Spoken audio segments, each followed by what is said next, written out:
let's begin. Last session, we finished off the fight against Borisoth, the demon that was taking over Balzanor.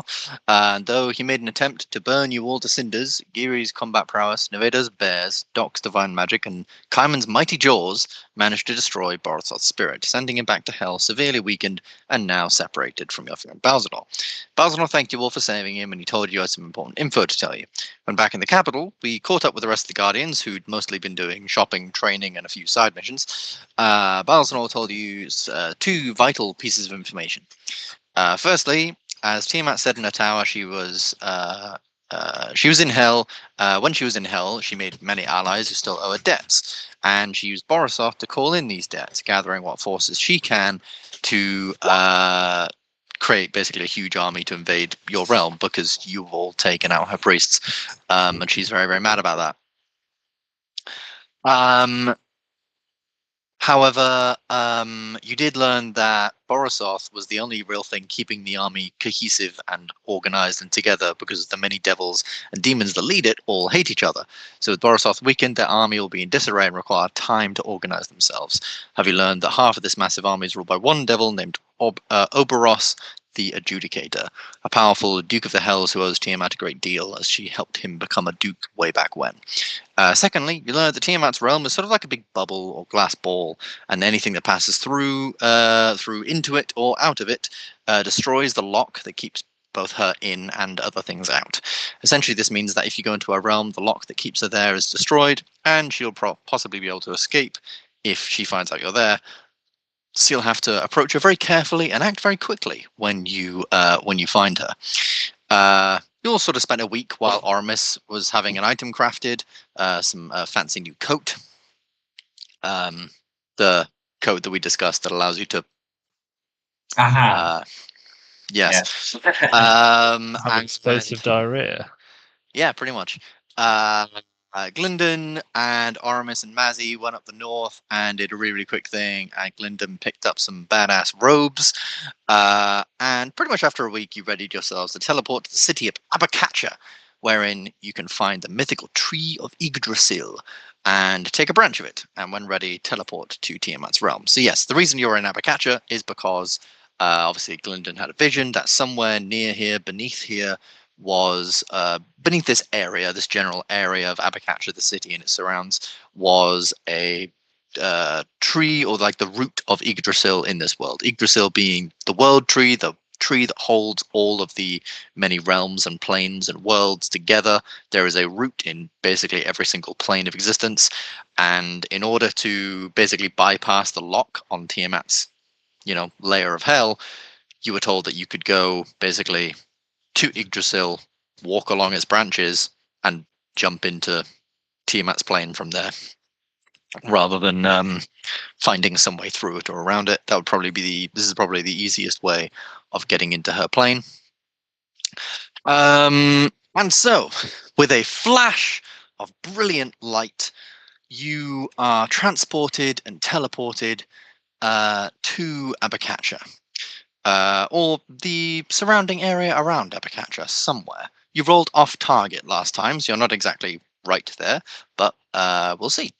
You appear in a landscape sort of filled with stone and sand. The desert around you is unlike any you've ever seen. The ground around you is uneven, almost like someone has taken a sort of lasso tool around random sections of the ground and extruded them up and down by different amounts. For the most part, the difference in height is only sort of by about a meter or a few feet, but in the distance you can see sort of huge pillars of stone rising hundreds of feet into the sky, or rather some massive pits and holes in the ground. And as I say, these are of varying sizes, so some of the pillars are like miles wide, and some of them are literally just like a couple of meters wide and tall, and obviously over time worn away and broken. Same with the pits. Some of them are just massive, like cracks in the ground that have just fallen, or some of them are massive basins. Basically, it's really a landscape unlike you've ever seen before. Now, there are rules on sort of being off target and things like that in D&D, but I'm going to do this a little bit differently because last session I said you made it to the desert. So I'm going to say, roll me a D. Anyone, you can choose between you. Roll me a D20 on 1 to 5, you end up in a bad place. On a 5 to 15, you end up at a decent place. On a 16 to 20, you end up in a very good place. You can use a bit of a law of average. Do you want to roll? Well, I'm thinking Luke's just rolled a 3 and a 1, so odds are he should. Okay, Ryan's rolled. Ryan just rolled. He just rolled. Right. So you guys appear in what is a very average place. So you just appear in the desert. You just suddenly, like with a flash of light, you are suddenly just in the desert, in this sort of open plain. Next to you, like not too far away, is like one of these massive pits. And as you look down it, it's like, you know, like 100 feet down, and there's no clear way up. There doesn't seem to be a lot of things sort of around you here. Everyone make me a perception check. I don't know if I'm really good or really bad at these. I think Mittens is really good at them. I think. Yes, he's pretty good at those. Oh fuck! This team is insane at perception. Does Oramis have a +10 perception this whole time? Yeah, he's super wise. I'm pretty sure you rolled with Nevado. I'm in Oramis's character sheet. Oh right. Shit. Fair fucking play. Yeah. Oh yeah, Glyndan. Are you bringing along Nathan? By the way. Sure. Fair enough. Sure. Nathan is also here and immediately complaining about the heat. Because it is fucking hot. This is like American Nebraska, no, like Oregon. Is it Oregon deserts? Texan deserts, sort of that, like big sort of, yeah, sort of like big American Great West deserts. I think it's really good that someone makes a reference, but they don't actually know what they're referencing. Yeah, that's really really good, isn't it? It shows that I've spent these past few weeks really preparing for this session. Yes. So around you, you can pretty much all see, like Kaiman, you're like looking around and your stomach grumbles a little bit. You don't quite see as much, but Oramis and Mittens, you would be able to see, just as you're sort of northwest, a sort of campfire, like almost like beginning to light. It is like sundown over here, so you teleported in the afternoon. Here it's like sundown because of the time difference. And the sky is beginning to sort of like go low, but you can see just this like thin stream of smoke going up from what seems to be quite a large bonfire. Seems people are creating like this big teepee of wood way off in the distance. They're creating some kind of bonfire. And you also see, so that's to your north. To your west, you see a road. You can see like an area where basically people have carved through these like plateaus and things in the stone, and basically created like a flat surface. And you can see one of the things that stands out to you most is like an area where basically between two very, very large sections of the of like a pit, they've made like a big wooden bridge to sort of like go over it, and that's probably one thing you'd see sort of glinting in the distance. Where would you like to go? What would you like to do? You are in the middle of the desert, looking for a city. You know you're in the right vicinity. Glyndan, especially, you know that this is the, sort of environs that you saw in your vision, just not quite at the city yet. You don't know how far away you are. What would you like to do? Leave it to you guys. Let's go ask directions. That's what, sorry? Let's go ask directions. What, from where the smoke's coming from? Yeah.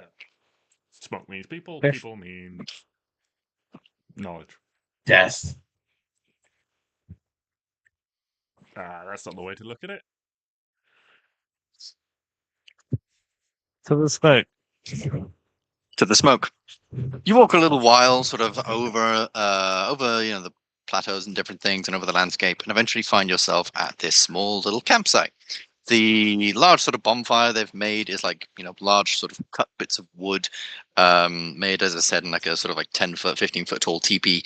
There are people like just arriving to this place, and it seems like there's a fair few, like 24 at least, people of all different races sort of arriving at this space, putting bags down. You can see people are like making food ready for, like, so it's been a long walk. There's water stations and small little, like, food sort of tent where people are inside sort of preparing little things, and at the back they've got like a smaller campfire where they're roasting some meats and treats and different bits. As you guys begin to approach, this woman sort of approaches you. She's got very tan skin. She's a human woman, and her hair's sort of like back in dreads. And she approaches like, "Oh, hello there. Wow. I don't remember seeing you all at the sign up in the city. But hey, everyone is welcome here. What? I take you are here for the ritual, right? Though I can't say if ever. No, we're Hmm. not. What Right. kind of ritual are we talking? Oh, just a traditional ritual for the Sun Father and the Moon Mother. Soon it will be soon they will both sort of meet. Soon they will both see each other. With the sun going down, but then and the moon rising, and we'll begin our nightly sort of ritual there. I say nightly. We don't do it every night. I'll be coming out here every night. It would be ridiculous. But we start our celebration. Then this is a sort of monthly thing that we're doing, and we start our celebration then, and it goes all the way until they meet each other again at sunrise and moonfall. It's said to be a lot of fun. Unfortunately, we're missing. We had musicians that were meant to arrive here. A bunch of Dragonborn dudes. I don't know if you've seen them out here. I don't know if you've been out here very long. What do you Yeah, guys think? As it happens, I'm an excellent fiddler. If you need a Oh. musician, Christ alive. Really? Oh wow. I mean, I really are a little bit. They really are meant to be here and set up. I mean, I can see you, sir, have some bagpipes. Is that? I don't know if anyone else plays You said you anything. wanted music, didn't you? We do. Yes. I mean, at this Not point, a racket, right? yeah. Well, at this point, we'll really take anything. And hey, the bagpipes. You might not be from around here. The bagpipes are really quite sort of traditional instruments around these parts, though they don't quite look like yours, sir. Somewhat traditional instruments around these sorts of areas. Yeah. I mean, if you guys are, they really are meant to be here right now. I mean, I don't know if you guys are able to. We got a couple of people going out to look for them, but I don't know if you guys could. I don't know. Either go or I can see you clearly have music. We could. I don't know. You could join us for the evening. That could be kind of fun. If you're, I'm assuming you're a decent musician. But anything in. I battle the devil for my fiddle. So Anything in service of the Sun Father and Moon Mother. Of course, I'm sure. Even if you're not the greatest, which I'm not saying you are, but your passion for the musical arts will inspire us all through this fantastic evening. I'm sure of it. So yes, I mean, make yourselves at home. You say you're lost. Where exactly are you trying to get to? Abakatsha. Oh, yes. That's what many of us have come from. We came in a big caravan. We're heading back tomorrow morning. If you'd like to join us tomorrow morning, or How far are I we don't from know. it You're in a at the rush. moment? It's sort of about a day and a half journey, really. So I mean, if you left now, you'd probably be there by, maybe sort of not tomorrow morning, but the morning after. It's a fairly easy journey. I mean, out here there's nothing, and she points around to the nothingness other than stone and like a sort of movie, a sort of bit of what's that, sort of like desert weed that just like tumbleweed just topples past. And she's like, yeah, there's not really much around here, so it's generally just about keeping yourself hydrated and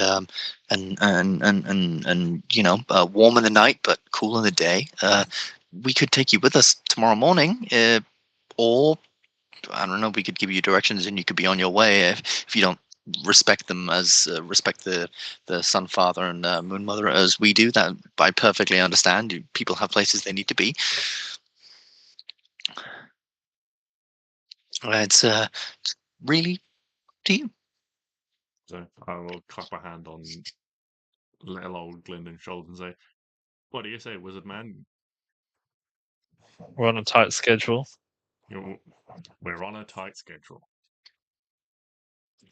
But I do love a good throwdown. The wizard loves a throwdown. We stay. Oh, fantastic! Well, make sure you hydrate. Just over there. You all look fairly well. I say you all look. Only two of you really have what we would consider normal skin. We have some soothing balms over there. Make sure you put some of that sort of lotion on your skin so you don't burn. That the sun should be going down fairly soon, so that shouldn't be too much of a bother. Yeah, make sure you get some water, get some food, and yeah, I'll let you know when it's started. We'll keep an eye out for the band. But maybe they'll be here, maybe they won't. But otherwise, you'll be free to set up as and when. And yeah, you guys can just set your things down. The people here are very, very nice. They immediately sort of not immediately, but a couple of them sort of reach out to you and ask where you guys are from, what you guys do. Classic sort of small talk, meeting new people for the first time kind of stuff. How much do you tell these people of sort of where you're from, what you do, sort of thing? Are you fairly open and honest, or are you trying to keep anything a secret? Or I think we're very obviously not from here, so yeah, just say we're from the capital. capital of Amber. Yeah. There's many capitals in Titan. Yeah, they're like, wow, oh wow, never been. Yeah, your skin's so pale. Yeah, that makes sense. Wow, and they ask a million and one questions. They seem to have heard stories of things that are going on in Amber, but they're like so diluted and whispers on whispers that it's kind of insane. Like they heard of the undead army that came and attacked the capital from over here, but they, as far as their stories go, it's like fields of undead rose from the ground in a very zombie movie-esque That's type exactly thing. Yeah, and they rose up and they came and valiant sort of knights and all sorts of things came and defeated these horrible undead in one fell swoop. And there was stories of legendary heroes and things like that, sort of going around the whole place. And you hear, very sort of exaggerated stories and very somewhat different stories, but with the same sort of base of some of the more major things that have happened in Amber. Sort of like an hour goes by, the band does not show up. The woman comes over to you guys and says, "Well, if any of you are perhaps musicians, as I'm sure you are, sir, I think we're going to need that music right about now, as I'll be beginning the proceedings soon. Just go with what you feel. Generally light, uplifting, upbeat music we can dance around the fire to. And by now the bonfire is in full swing. It is a large burning sort of pillar of smoke in the sky. Oh, Luke's gone. Luke doesn't like fire. Environmentalist, our Luke. But yeah, and she gets you ready and asks you to be ready. And I don't know whether to wait for Luke or not, because he could either be 5 seconds or 20 minutes. Depends what's happened. It does depend what's happened.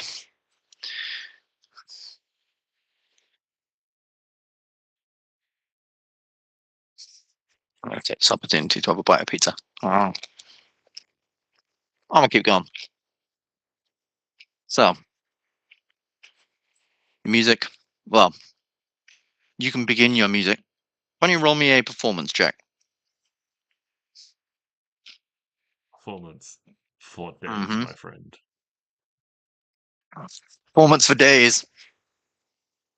A 26. Right. So what kind of music, what kind of performance are you putting on for us? Mittens, what kind of thing are you doing for us? So Mittens tries to. And if they've anyone else mentioned- would like to join in making a performance out of this, they absolutely can do. So they've mentioned You the betcha. Sun Father and the Moon Mother, which sound to Mittens like religious figures of some kind.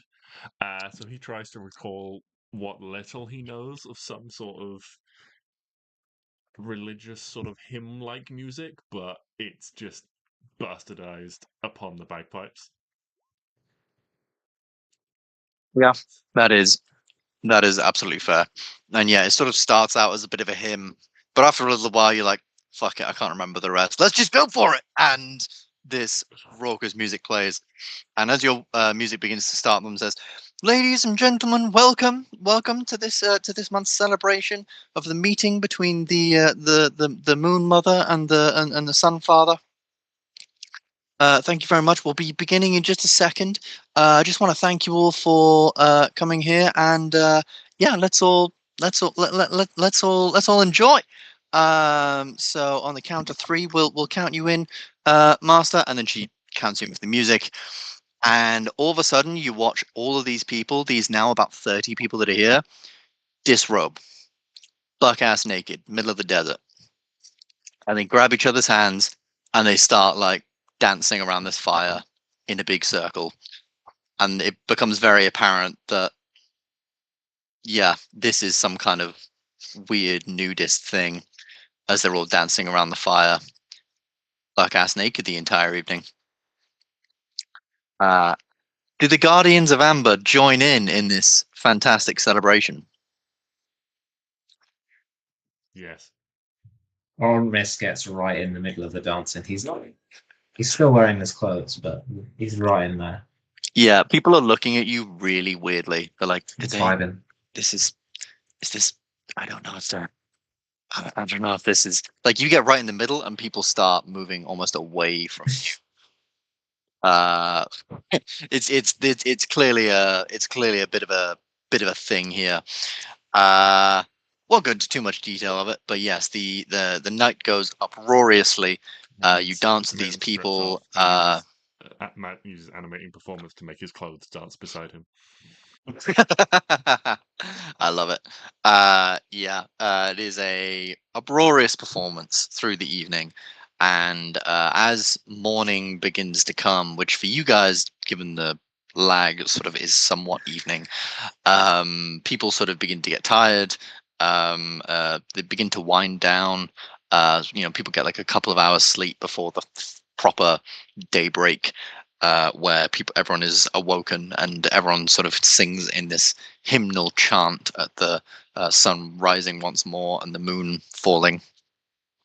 And yeah, everyone sort of gets themselves ready, gets themselves prepared again. They put out the fire and sort of distribute the logs and everything like that. And yeah, the celebration sort of ends as quickly as it starts, and people are back on their way back to Abakatsha. Some people are going in different directions. A lot of people sort of wave you goodbye and things like that. The woman does come up to you, Mittens, and does pay you 50 gold for the service of performing for them that evening, which is meant to be split between the three of the Dragonborn that were meant to be playing. But there we go. And yeah, you guys can make your way with this sort of caravan of. A part of. Indeed. And yeah, you guys can make your way with this sort of troop of about sort of 25 people Out of to interest. Abakatsha. Yep. So what does Mittens do with the money he's just been given? Pockets it. Alright, can Oramis try and pickpocket some? Absolutely. Roll me a sleight of hand check, and Mittens, roll me a perception check. Oh, BA. Oh, yeah, Oramis, it's a couple of hours in, and you do manage to sort of find a time where you think Mittens is just sort of very hot underneath all of his fur, and you think he's not quite with it, and you manage to just sort of get your fingers just in his pocket, and Mittens is just like, no, just shrugs you off. I turn around and look at Aramis like about to touch my butt, and I'm just like, buy me a drink.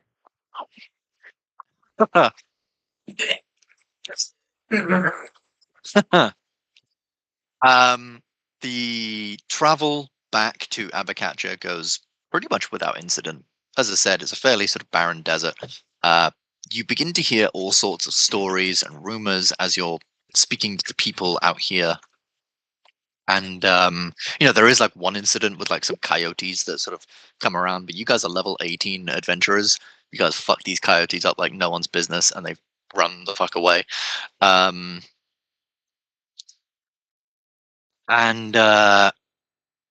yeah, you make it back to the main city, no problem. As I said, you hear some rumors, you hear some things that are of interest. You hear the Sultan's birthday, the Sultan of Abakatsha's birthday, is soon, and it's supposedly a very big thing because he's supposedly very young, but also very old. You're hearing people saying, "Oh, he's so young, he shouldn't be our Sultan," but other people saying, "I mean, he is like 100 years old. You know that, right?"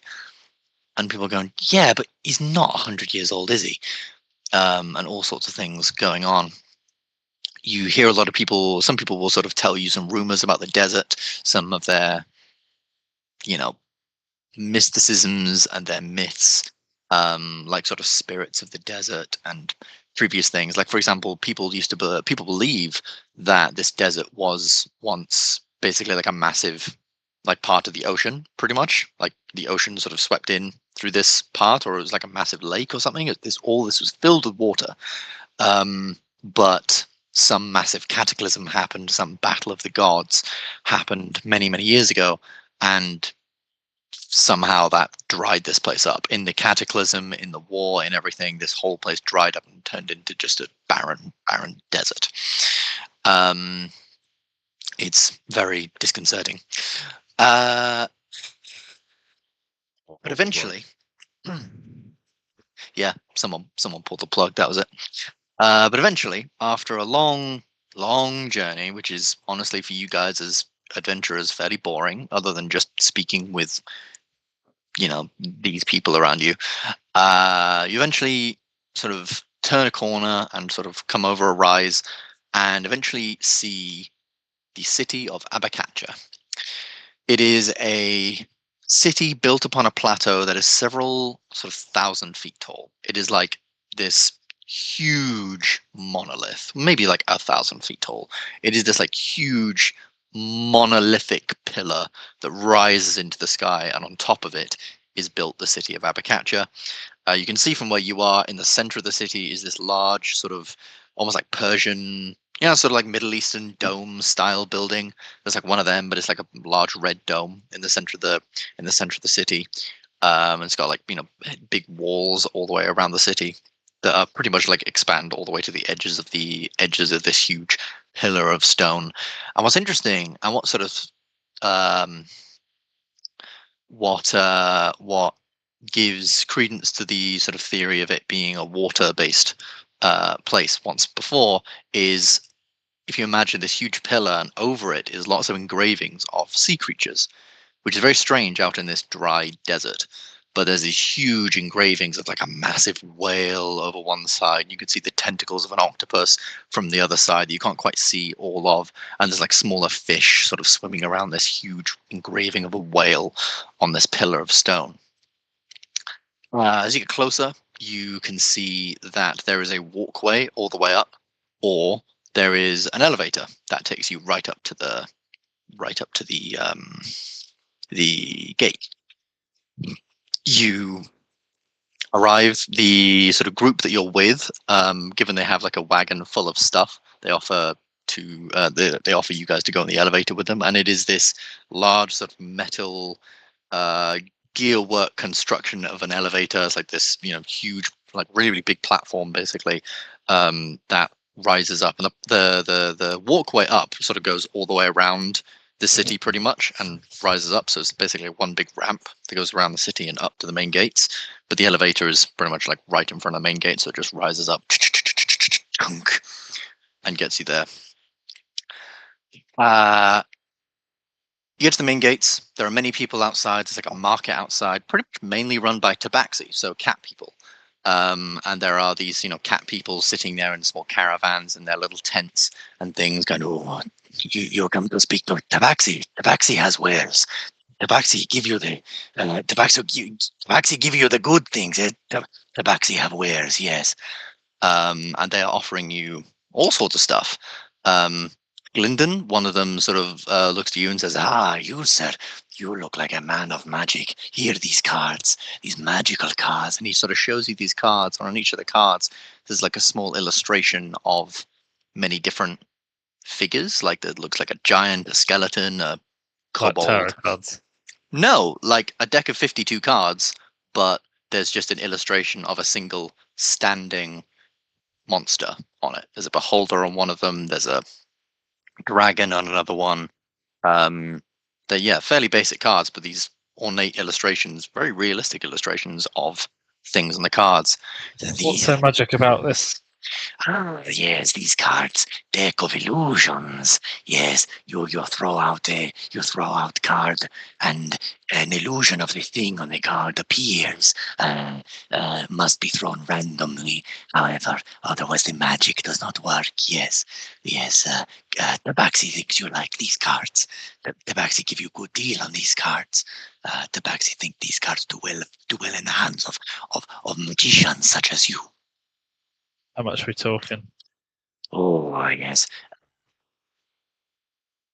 These cards come low price, 200 gold pieces, low price, better than anywhere else, low price, indeed. What, you just throw one out at random and it will just make an illusion of that monster? Yeah, pretty much. You can look up the deck of illusions on Google. They're a pretty cool magic item. I've got them on my Paladin in JJ's game.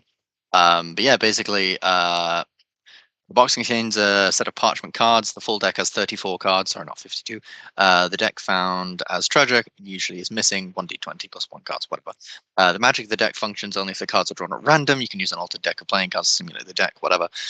You can use an action to draw a card at random from the deck and throw it to the ground at a point within 30 feet of you. An illusion of one or more creatures forms over the thrown card and remains until dispelled. An illusory creature appears real, of the appropriate size, and behaves as if it were real. Behaves as if it were a real creature, except that it can do no harm. While you're within 120 feet of the illusory creature and can see it, you can use an action to move it magically anywhere within 30 feet of its card. Any physical interaction with the illusory creature reveals it to be an illusion because objects pass through it. Someone who uses an action can inspect it, blah, blah, blah, blah, blah. And there's all sorts of stuff on there, like there's a red dragon, a knight and 4 guards, succubus, incubus, druid, cloud giant, etin, bugbear, goblin beholder, arch mage, and mage apprentice. All sorts of stuff. I'm interested, but I think you can do better than 200. Ooh. Roll me a persuasion check. Don't you think, Oramis? I agree. I think I've seen these for 10 gold pieces. I might 10 gold pieces. Jesus, got to be reasonable somewhat. Reasonable. I will say that either both of you can make a check or Glyndan can make a check with advantage. I think both.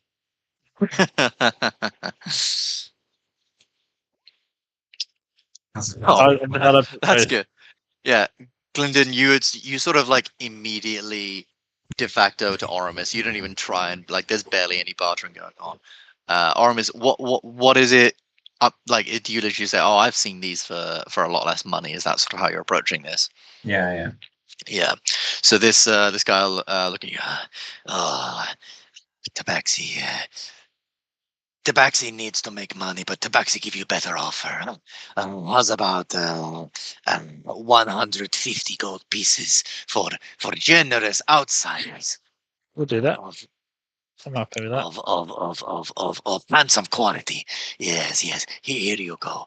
And you can put deck of illusions in your character sheet. For Oramis, he procures another sort of Tabaxi says, Come, yes, Tabaxi has wares. None of you guys have played Skyrim, so this is a lot less funny. Tabaxi has wares. I know what you're getting. There we go. Tabaxi has wares. Yes. You, sir. You look like Trixie. You look like Trixie folk. You look like roguish man. Yes. See this powder. You sprinkle this powder on things, and he sprinkles a little, like a tiny little bit on his hand, and suddenly his hand goes invisible. Yes, yes, dust of disappearing. Yes, very, very good powder for such misters as yourself. Yes, these come for cheap price. We mine this from arcane mines far away, but I give to you, sir, you handsome man, for very, very good price. 300 gold pieces for small bag. It's a bit much, mate, to be honest. Are you trying to haggle him down, or are you just saying no? I'm trying to haggle him down. All right, roll another persuasion check. Indeed. I'd love to. Oh, 19. Still pretty good. I have to keep reminding myself that a bad roll for Oramis is still a good roll for everyone else. Yeah, I mean, that's only a, +2? Yeah. Dice? Because he could potentially actually like roll against this one. I'm going to see if he gets like a nat 20. Otherwise, yeah. He kind of looks at you and goes, oh, yes, maybe price a little bit expensive for foreign man. I was about 250 gold pieces for a bag of dust of disappearing. Yes, very useful, very, very useful bag. Could be very, very useful for you, sir. Yes. 200 is all I can do. Or roll one final persuasion check, but with disadvantage. Fine. I'm so scared. Hold on. As Oramis is saying this, I want to like lean over and say, we have come very far. My friend is weary. Oramis, do not trouble this man too much with your words. We will find something better inside, and I'm going to give you bardic inspiration. Okay, so roll with disadvantage, but you have a d12 to add to this. Oh no. Oh Oh no. 28. Let me just roll with disadvantage. disadvantage. If you can get a level 40. If you can get 33. How disappointing. 33. With Yeah, disadvantage. so for a 33, this guy sort of like hears Mittens' words, and he almost jumps out of his seat. This looks like an old tabaxi, but he nearly jumps as like with the agility of like a young cat out of his seat when he hears that, oh no, you can get something better inside. And he goes, no. Yes, 200 gold pieces for the fancy foreign men. Yes, absolutely, 200 gold pieces. Here you go. And yes, you can look up online the Dust of Disappearance, D&D. You actually just paid 200 gold for dust. He's cut this with normal dust, so you don't get full invisibility. Yeah, so mildly transparentness. Yeah. So found in a small packet, the powder resembles fine sand. There's enough for one use. Actually, in this, there is enough for 4 uses of the dust, or one use on something very, very big. Like this will cover like one use does a medium creature, but you can do bigger things with it if you like. When you use an action to throw the dust into the air, you and each creature on object within 10 feet become invisible for 2d4 minutes. The duration is the same for all subjects, and the dust is consumed when its magic takes effect. If any creature affected by the dust attacks or casts a spell, the invisibility ends for that creature. Yeah, fancy dust. For Kaiman, I almost called them Khajiit. No, a tabaxi, a sort of blonde-haired tabaxi, looks at you and goes, oh, I have never seen something like you. Come to the tabaxi tent. I give you what you need, yes. You look like strong man. I see smith's tools on you. You seem like a man who enjoys the fire. Yes, you look like creature that likes to watch things burn to cinders. Yes, you do the blacksmithing. You do the working with the heat. Yes. You're up, Ryan. Well, for you, For you, I have mystical item. And he procures from his bag a very, very fancy looking potion bottle. Much fancier than literally anything else in this guy's tent. Almost too fancy for such a person, but there we go. And it's like a very, very fancy bottle, and it's got like a sort of like metallic dragon sort of on the bottom, on like the stand on the bottom. There's like this metallic dragon's head sticking out. And he says, "This potion of fire breath, like dragon, yes, like majestic dragon. You drink potion, and for 1 minute you can breathe fire onto your subjects, onto your foes, onto your smithing's tools. Keep things hot in the blacksmith's forge, or keep your enemies far away, like a mighty dragon. Yes." So this is a potion of fire breath. For 1 minute after drinking it, you can use a bonus action to breathe fire in a 15-foot cone. Any creatures caught in the cone must succeed in a DC 15 dex save or take 4d6 fire damage on a failed save or half on a success. You can also throw it, and it basically acts as a grenade. And if you throw it and it explodes, it does the explosion of a 9th level fireball. Bloody hell. You can never drink it. More. No, this is only bottle I could procure for such a fine customer. Yes. Do you like? Do you want? Give it to me. These bottle very expensive. These bottle come at 700 gold pieces, though. This is Yeah. very expensive. Yeah. Finally, someone who doesn't fucking haggle. Cover just goes, yeah. And so much. He doesn't have 700 BP, but yeah, you do. Have a look. I thought you'd wasted it all on buying metal parts. Kaiman, you have -2 intelligence, so roll me an intelligence check to count out 700 gold pieces that quickly and that excitedly. That's mean.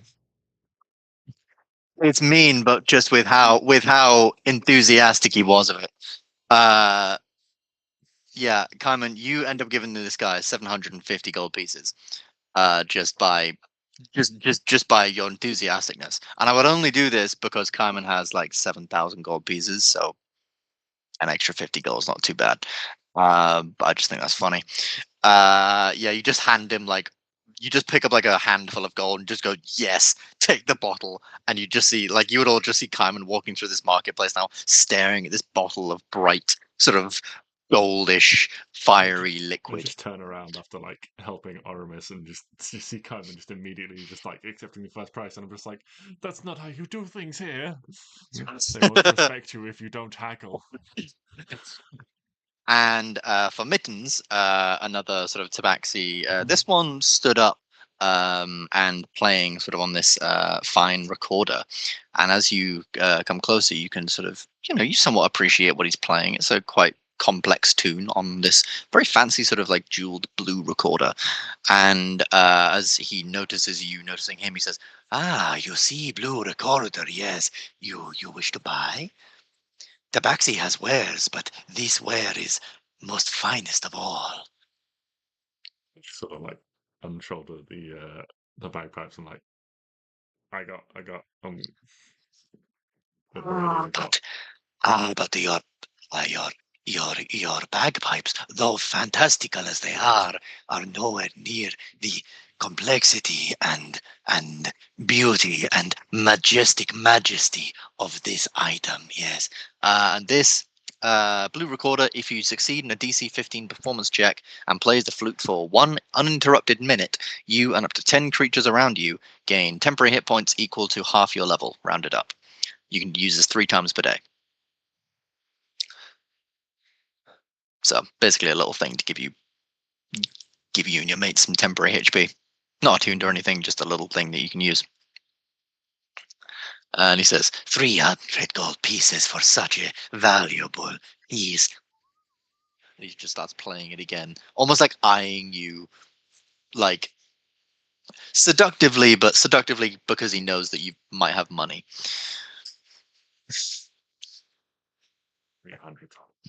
300's a lot, my friend. Especially when I've already got, arguably a finer instrument. Roll me a persuasion check. You whatchamacallit. There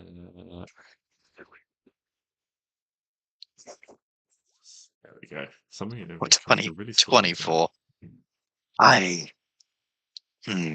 You make fine points, sir. I give it to you for 225 gold pieces then. 225 for such a magnificent bard such as yourself. 25. Oh. Well, I suppose I did make some money last night. You ever Yes, heard of the Moon Mother? it's the Moon Mother. Yes, I hear of Moon Mother. I play a recorder to her every evening, as you could do if you buy such an item. What the hell? Maybe if I try really hard, I can sort of play one out of one side and one out of the other side of my mouth. Well, I want to see that. You have two nostrils, don't you? Yes. I'm John Cena. Oh, please. Yeah, Yes. this Tabaxi takes this money almost way too enthusiastically, and yeah, you get a blue recorder, magic blue recorder. Magic blue recorder. Indeed. Cool. There is many other things, for sale. Nothing quite as fancy as you guys have got. You get the sense that these Tabaxi have become very much a pest inside the city, trying to sort of hustle their wares onto people, and they've been thrown out the side. And people generally don't seem to like them out here. The guards are watching them with a wary eye. You get up to the main gates of the city. The people from the sort of ritual last night sort of all left, but the woman does all thank you again and hopes you all enjoyed a little bit of relaxation and dancing and enjoyment. They are defended by sort of several individuals in very sort of strange armor. Their armor is sort of constructed of many sort of brass-colored strips of metal, sort of overlapped to create this this almost very flexible plate down most of their sort of armor sets. It's a very fancy sort of thing, and they each wield either these like long staves with like almost like a star on the end, but the star has blades all around it, or two like scimitars, pretty much. And seeing that you guys are outsiders, they're not stopping many people, but they do sort of stop you and say, "Halt! You all don't look like you belong here. What is your business in Abakatsha? You look like foreigners. Why are you I do here?" hope you're not being racist. I could, but that's why I have the sword, so I can say things like that to people like you. So, Mighty. Don't like that. Do I just pull the coat back a little bit and show my sword handle? he looks do. down. He looks down at it, scoffs, and goes, "There seems to be a problem with your sword, my friend. It looks broken." It's called And magic. Prince Oh. that as well. We're here to see the Sultan. If you two Sure. done cockfighting, the Sultan is a very busy man. Maybe you could. And then one of them sort of comes up to him and taps him on the shoulder and says, "Hey, dude. I appreciate you trying to, whip out your big cock to these guys or whatever and prove yourself some kind of badass. But I think these are the guys." "What guys?" "That the guys that the small one told us about. The one we were meant to look out for." Oh yeah, here's the tattoo and there's the cocky one and no, that makes sense. All right, here. Wait, your name's. You look points to you, Glyndan. Your name begins with the G, and you got the thing, and your.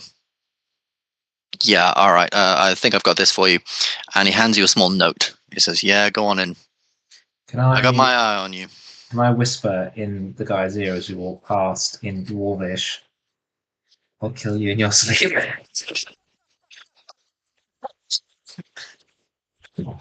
Yeah, yeah. You say that, and he just sort of goes, "What? Fucking foreigners." And yeah, lets you guys in.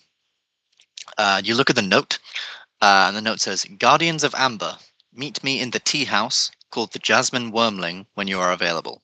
Regards, the Crimson Protector." Oh, that sounds like the worst superhero. The Crimson Protector. Crimson Protector. Oh, sorry. If this is the Sultan and he's trying to be impressive. Let's go. So you guys enter the city, and it is bustling. You see all sorts of flyers and banners of the Sultan. People clearly celebrating the upcoming birthday of the Sultan. The Sultan, in these flyers and banners, because it is just drawings and things, does look like a very young man, like 16 years old, young teen, pretty much. But people were saying on the road he was like 100 years old. And people are saying, "Oh, yeah, this is to be his 101st birthday. It's amazing." The Sultan, you can hear all these people sort of jabbering and talking and things in the crowd, sort of saying all sorts of predictions and things like that. Maybe this is the year he'll finally age. Maybe it's got to happen someday, sometime now. And people sort of whisperings and murmurings all throughout the crowd, but people are generally, cheering and chanting, and mainly merchants are taking the opportunity to, put up sales on items thanks to the Sultan's birthday. The kind of sale where they've clearly ramped up the price and then just put a sale back to the original price. Because that's the kind of city this place is. The city itself is pretty much built around this large red domed building. So this big red dome building in the center, and then there's 5 main sort of roads that sort of stem off this building, and in between those main roads is just chaos, just all sorts of souks and markets and alleys and taverns and tea houses and all sorts of places. When you think of this place, imagine sort of like Persia, Istanbul, like Assassin's Creed Revelations. Pretty much like that vibe. Pretty much, Istanbul, Constantinople type area. Lots of people in turbans and long sort of flowing robes, and you can smell spices everywhere. And there's all sorts of people shouting and screaming, calling out to each other on the streets. And there is absolutely no decency for any sort of traffic system. It's just people walking in whatever fucking way they want to walk, and no one seems to give a shit about any of you, particularly you foreigners. People seem to look at you with a distasteful look. For a minute and just sort of looks around, has it, and goes, "Good to be back." Indeed. This is where you're from, Lion Man? I've been here before. We do. If you don't Well, hail from here. No, not from here directly. Although I do need to avoid one particular tavern. I can't remember what it was called. Something like the Dog and Duck, the Camel and Badger. I don't know. I had 2 animals in it. Probably best I don't go back there. What did you do? Well, let's just say that the owner was less than happy with my musical talents. You didn't try and How sleep I with his handle wife, them. did you? Not his wife, no. Not his son. I'll never tell. You guys travel through the streets, and eventually, with some of Mittens' guidance, some of the guidance of the locals, make it to the Jasmine Wormling. It is now sort of getting dusk, dark. And this tea house seems a nice place, but outside on the door is sort of like these people cannot enter, like a big sign like that. And there's like 3 people on there. There's this one big butch looking dude from this drawing. There's this one woman who's sort of got like a tattoo covering half her face. And then there is a figure that looks suspiciously like your companion here, Mittens. Maybe there was more than one establishment. Can I put my hat on his head and say they'll never notice you? You know what? I think that's perfect. Let's go. You guys all push in immediately. The person sort of at the, it's not like a bar, it's more just like people walking around. So basically this tea house is just like it's almost like a coffee house, so just like lots of tables and things like that set around. There's some areas where it's just like large plumpy pillows on the ground with like those really low tables, and there's just people walking around with sort of like just large teapots of different types of tea and sort of things like that. You can see at the very back of the room, this sort of like older dude, quite short, sort of like graying hair and beard and things, just looking at the space, being sort of very happy and contented with himself. But then he does sort of see Mittens. He goes, "You, no, you, shoot, get out. We've heard of what we've, Jenny, Jenny, Arthur, back to your rooms. We've heard of the kind of things you do to taverns and things like that around Titan.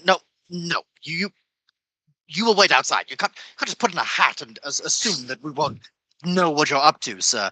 That's not how we do things here." But then another voice cricks up, a familiar voice from a man in a very, very large red turban. Very, very large red turban, a turban almost the size of him, for he is very, very small. And he turns around and he says, "Actually, I think the lion man could stay. Thank you very much." And he passes a coin purse to the owner, and the owner goes, "All right, but no more trouble." And this figure turns around to you, this gnome, and you see his bright, smiling, bright beaming face, his scraggly ginger beard of Angus Whittlewood, your friend from the north, your old companion, now wearing imagine Angus, but in like, very Persian robes, and yes, a massive fucking red turban over his head. He's clearly having some distress of keeping balanced, but he's just about keeping it on. He goes, well, guardians of Amber, as I live and breathe. And he runs up to you, gives each of you a hug, which is very difficult given the turban, but he does run up to you, give you each a hug, and he says, I remember you, Maximilian Mittens. Yes. And you, Master Kaiman. We have never actually met, but my name is Angus. I am also one of the Guardians of Amber, and I believe you're now one, so I'm just going to give you a hug anyway. And he runs up and gives your leg a hug.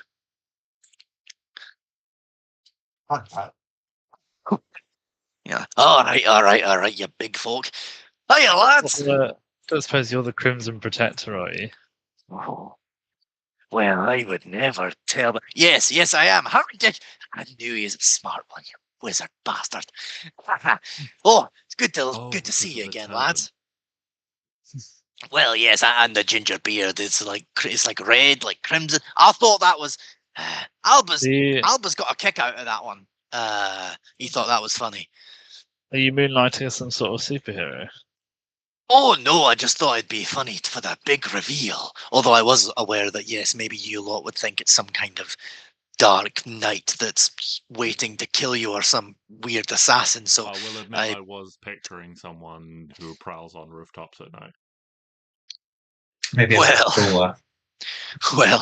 I maybe not now, but back in my day, young lad, I got myself in a bit of trouble on the rooftops at night with certain individuals. Anyway, enough about me. More on you, lads. What are you doing in Abakatsha? Why are you here? We're here on business. On business. Ooh, it's a guardian business. Can I join in? Yeah.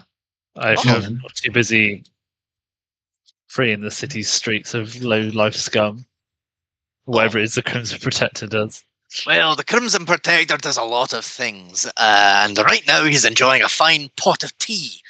But, unfortunately, he does have to take his mighty friends, the Guardians of Ambyr, somewhere to meet the Vizier of the city. And the Sultan, it turns out. I think I might have got you a job, lads. Well, sort of.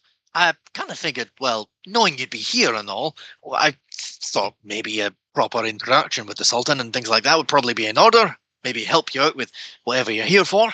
Not that I know what you're here for, or that I didn't know you were coming. That's absolutely ridiculous. How would I ever know you were coming? That's absolutely crazy. Crazy talk. It was a massive coincidence out of the many cities on the face of the earth.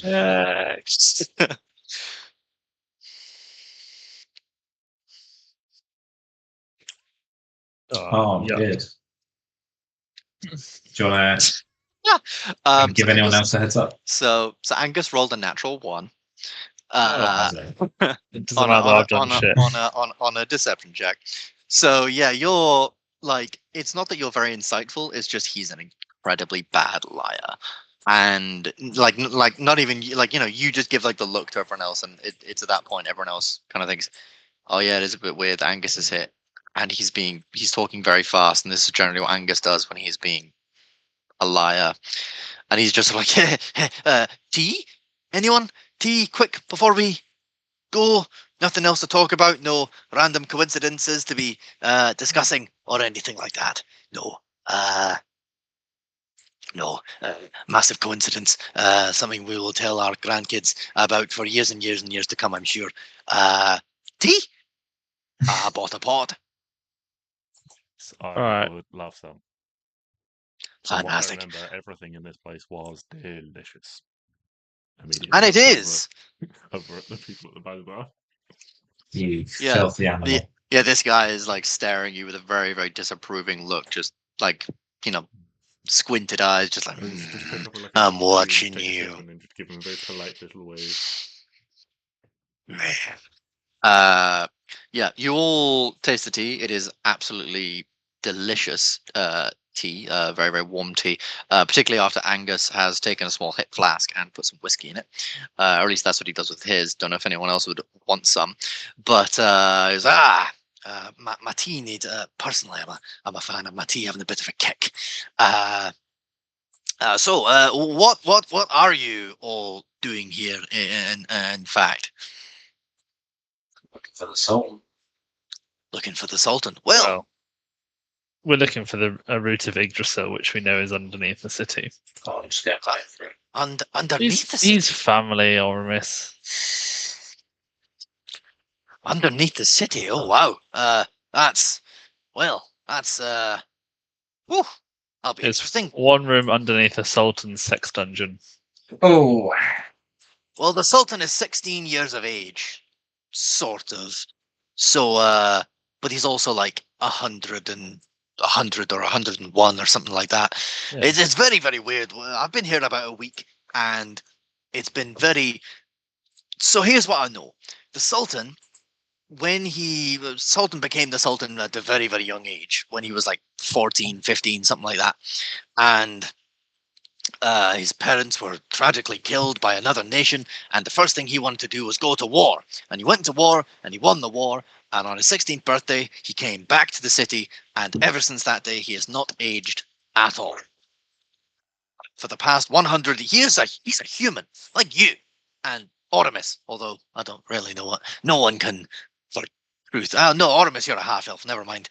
Like you, Glyndan, but he's like 100 years old, but he's also a babe. Everyone in the city thinks it's some kind of blessing from the gods or whatever, like keeping his youth with him or something. I don't know. But yes, for 100 years he's remained 16 years of age. I know ways of doing it, but they're very high level of magic. Well, yes, and this city isn't are not fans of magic in the city. I'll tell you that for certain. So it's probably not anything like that. Wizards are not the most popular people in the city. I'll say that much.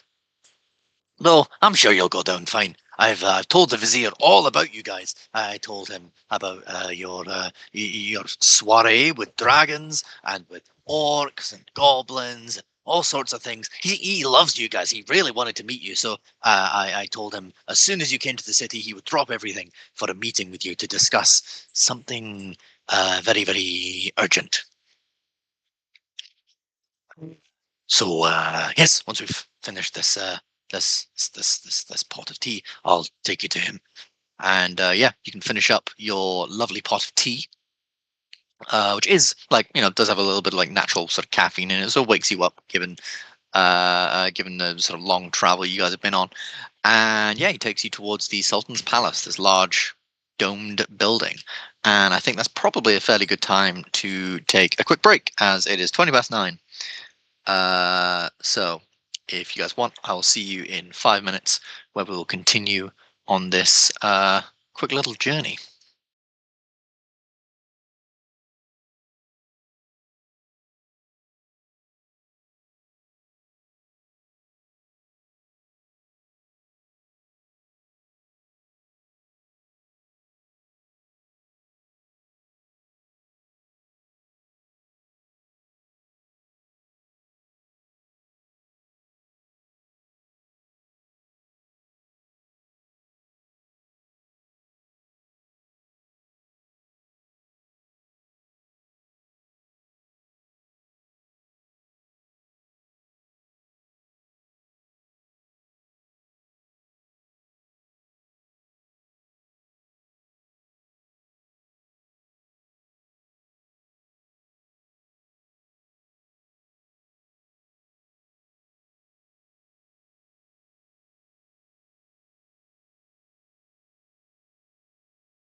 matter at hand if everyone's ready. Let's meet a sultan. Fantastic. So you head towards the main sort of palace building. On the way, Angus buys you some like street food, some like shish kebabs, with like lamb chunks and beef chunks and peppers and tomatoes and things all stuck onto these kebab things. It's very, very tasty. As you are heading towards this place. You enter the palace, and Angus is just like there's guards at the front, but Angus just hold on, lads, I'll deal with this one. Almost feeling very, very like bolstering himself up a bit, like, yeah, I'll take care of these guards. Don't you powerful guardians stand back. I can take care of these ones. And he goes up and just says, I have a meeting with the Sultan. And I go, yeah, you were here yesterday. I was expecting a little more pushback, but all right, come on, lads, let's go. And you all head inside the building. As you head inside the building, you end up waiting for maybe sort of 5 to 10 minutes inside before down the stairs rushes a man dressed in I said man, a teenager, flanked by guards, but dressed in these like beautiful golden robes. He's like, oh wow, oh my, so you guys you're there, wow. Oh, this is amazing. Oh, sorry. Hello. My name is Zar. I'm obviously the Sultan. You probably wouldn't know that, although I imagine maybe the gold robes give it away somewhat. I don't know. Maybe they're too flashy. One of the guards goes, "You look excellent, Sultan." Thank you. See, guards are nice these days. Hi guys. So you're the Guardians, right? Wow, is it true? Like you guys fought like hordes of undead and dragons, and you guys have done all sorts. Really? Oh, how do you guys do it? Like fighting all that stuff? It's crazy. Money with We swords and did. shit. Oh, that's pretty cool. I sometimes play this game with my friends where we all sort of gather around and we pretend to be guys like you guys. We gather some dice and we sort of roll some dice on a board, and we all have characters very much like you, very much I imagine like you guys. Is kind of embarrassing to say, but screw it, when you're the Sultan you can say things like that. Yeah, I'm higher level than everyone else, but that's mainly because I'm the Sultan and I decreed it. But some people say I abuse, some of my friends say I abuse my power, but personally I just think birthrights and shit, innit? Wow. So why are you guys here? Are you on some like secret mission? Is there something? Oh, is there something I have to be really, really wary of? Is this just got really serious? Oh, is this gonna be a bummer? Why are you guys here? And you let We're my here to fine find friend Glyndan something. tell you about that because he's really smart. And he knows what's going on. I mean, we all know what's going on. All of us do. But Glyndan most of all. Yeah, There are some of us definitely to none more of us here degrees that don't than know others. what's going on. Cool. Sorry, you said you had to find something. Yes, Uh, stick. Stick. Yes. Well, you're in the middle of a desert, so not a lot of trees grow out here, other than the ones in my garden and a couple of the gardens in and around the thing. So you can pretty much, I can send out a decree if you want. You guys can, have any of the No. sticks you want. We know where it is. It's under your palace. Under my. Are you sure?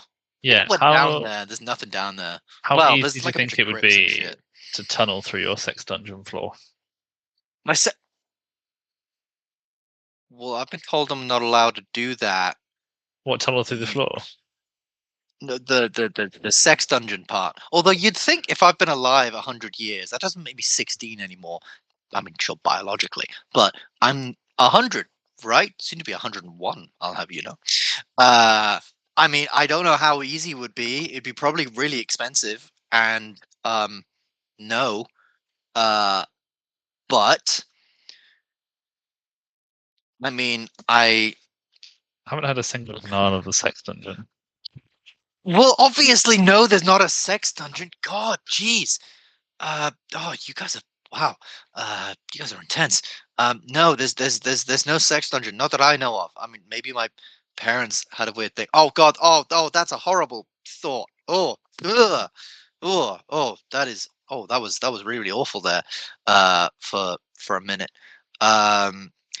So no sex dungeon. And as far as we're aware, the only thing underneath this palace is like a bunch of crypts and shit.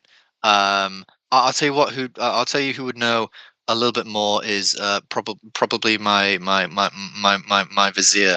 Let me just get him. Lithicus, Lithicus. Come on, you said you'd be down here to meet the guardians. Like old people, am I right? Lithicus. Yes, I'm coming, master. You hear this voice sort of echo down the halls, and very slowly you hear this ominous like sound of like a wooden sort of a staff or walking stick hit like a step, and then the awkward shuffle of two steps going down like, and it just echoes throughout the hall. But stepping down, you see this old man, very, very like twig thin. He does wear like a turban over his head. He's got like this like thin sort of goatee and little mustache that is like sort of salt and pepper, turning quite grey now. He's clearly quite old. He's got a few wrinkles over his face and things like that. And as I said, very, very twig thin. Glyndan, you would definitely notice signs of wizardry. He does have like a large tome on his side and a sort of like small, it's like a crystal ball, but it's wrapped up in a sort of netting and tied to his side, almost like a magical focus. And he's also got sort of, you can almost see sort of tucked into the sort of like side of his robes a sheath for a wand that you would also see as well. And you sort of see him stepping down. He says, so you are the guardians of Ambyr, who this small one has told me so much about. Yeah. These are the guardians of Ambyr. They would just tell me they're here looking for something beneath the castle. Is there a sex dungeon downstairs? Sultan, I think you can discuss more with the guardians in a little while. Us grown-ups must have a conversation. I think that would be rather important. Let us get the boring logistics of why they're here out the way, and I'm sure later on they'll regale you with many tales of heroism. Isn't that right, Guardians of Ambyr? Oh yeah, I can tell stories for days. Some of them are even true. Well, I'm hoping it will not be that. Certainly one or two stories might be worth the Sultan's time, I'm sure. Run along now, Sultan. I think your friends are here for that game you play. Oh, cool. Oh, I didn't realize we were playing today. Oh, I haven't done any prep. Ooh, make it up. And he just runs off. And the guards like quickly have to chase after him, like, oh, slow down, Sultan. And they'll run off. And you are left in this open chamber with this Vizier Lithicus. Lithicus seems to look you all up and down with some discontentment. A little bit. Why won't my thing click? Strange things are happening to me. Strange things. There we go.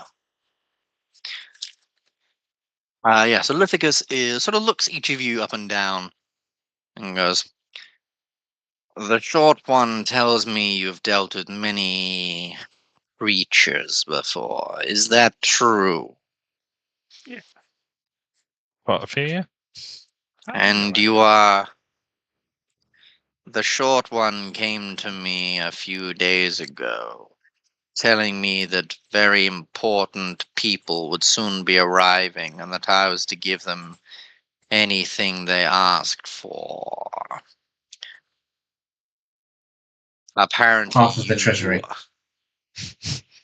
Apparently, you are very important, and I could not accept his request. But after hearing the legendary tales that have been passed out here, and confirming with this young Angus through his scrying ball that they are true, I think there could be a purpose for you in this city, yes. Something you could help me with, and in return I could help you with. If you need to dig underneath the palace, well, there will be no digging of this palace. This palace has stood for hundreds and hundreds of years, possibly even thousands. But I can have people search our archives for what you need if you help me with a small problem. What problem? Sounds like he needs a nasal spray. That's his problem. He looks around, notices the guards at the front, and he stares at them sort of intently, and he goes, "To the tea room." And he walks very slowly off down a sort of corridor, and you almost have to, it's very much like a video game where you want to walk faster, but he's really slow. And you end up sort of, he doesn't say anything. He just sort of every now and again looks back at you to make sure you're still following, and opens a door to a large sort of tea room. Think very like Buckingham Palace drawing room type space, but Persian. So instead of, the sort of lavish things that they would have, the European styled stuff, it's all sort of very Persian stuff, lots of flowing curtains and the sort of like Persian Middle Eastern-esque artwork on the walls. And instead of like a sort of like lots of tables and chairs, there's like really, really short tables with like large sort of puffy but quite hard pillows on the ground for you to sit on. And that's sort of arranged in this sort of like pit in the middle of the room. And he says, "Please come in, have a seat." And as you enter in, he shuts the door, goes to the corner of the room to prepare a little bit of tea. They clearly really like tea in this city. Brings over, rattling as he does, clearly quite an old guy, sort of, brings over some teacups and ends up pouring you guys tea. He says, "I have an issue of incredible import, and it needs a level of discretion. Can I count on you, Guardians, to be discreet I'd argue about that's our things?" speciality. You'd argue incorrectly, but yes, come. Unfortunately for me, I have very few other places to turn. It is rare that such heroes end up on our streets.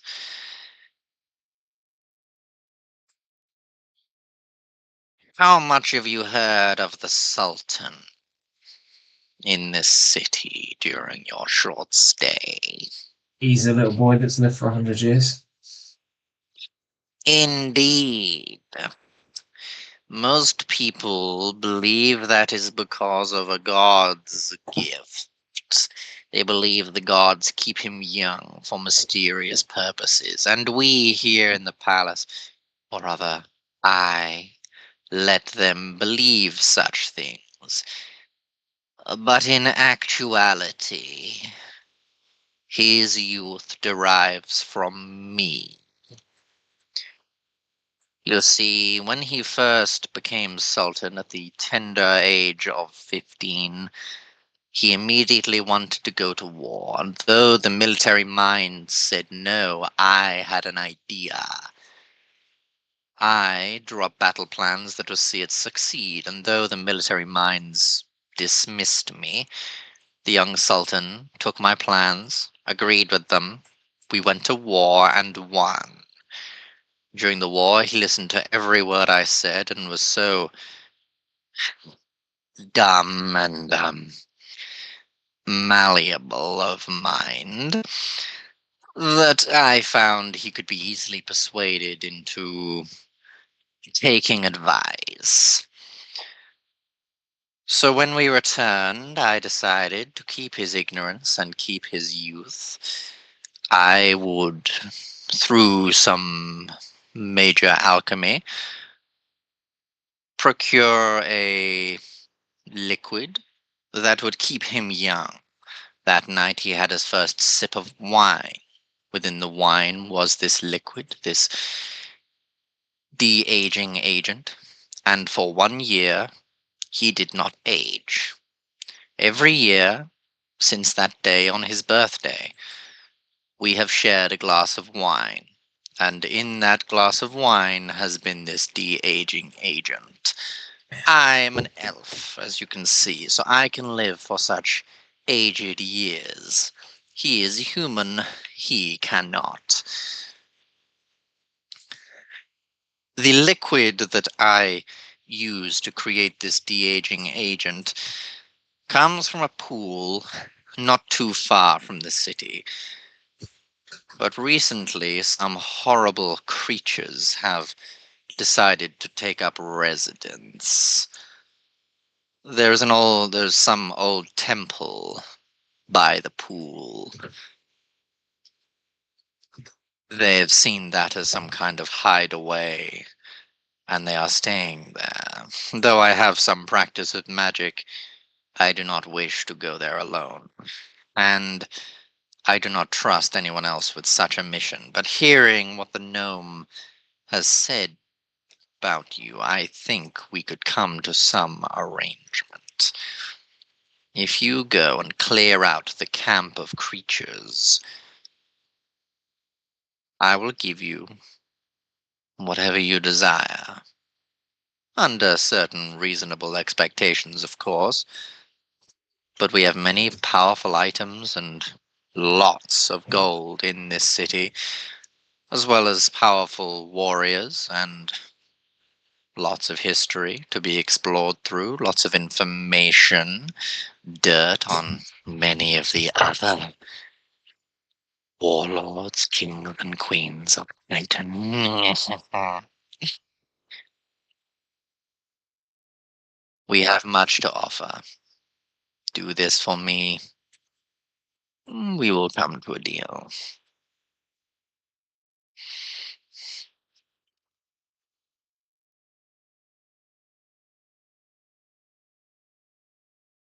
You're excellent. Excellent indeed. He procures from sort of his pocket a sort of like unfolds a map, and you can see the city of Abakatsha and whereas you guys came from, sort of like the west, sort of not too far to the east, like just like maybe an hour's walk to the east. He points out this place on the map and says, "It is here that this temple is located, and that the pool is. Fill up a water skin of the pool's water and, well, bring it back to me, and clear the camp of those creatures as well. I do not wish to see them there the next time I need to go next year for the Sultan's What sort of creatures are they? agent." Like big, scaly, feathers, wings, flying, spit acid. The worst kind. Goblins. Yeah. Oh, goblins are Horrible easy. goblins. They may be easy, but in numbers, and with hobgoblins they prove difficult for one man alone, and I do not trust guards to go there on my behalf without asking questions. So, that is why I need you. Well, if we have an accord, name your price.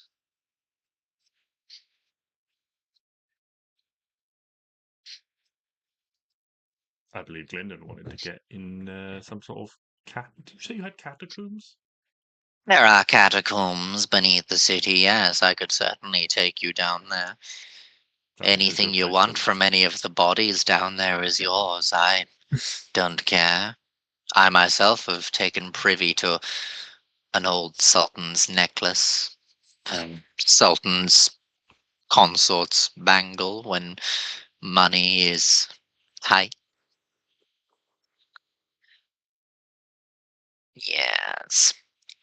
Yes, access to the crypts and the items within, I think, is a good enough reward. Yes. All right then, gentlemen, on your way. Take the map. I will see you hopefully. I don't know when. Not too long, I hope. You are said to be legendary warriors after all. And he very, very creepily bids you adieu. Sort of following you, walking with you out to the sort of gates of the palace, and they're just very, very creepily, sort of like Queen waving at you as you walk off. Yeah, you have your mission. Is there anything you would like to do, pick up in the city, or do before you leave, or anything like that? Or are you just heading straight there? I think so. Not for me, anyway. No, not for me. Cool.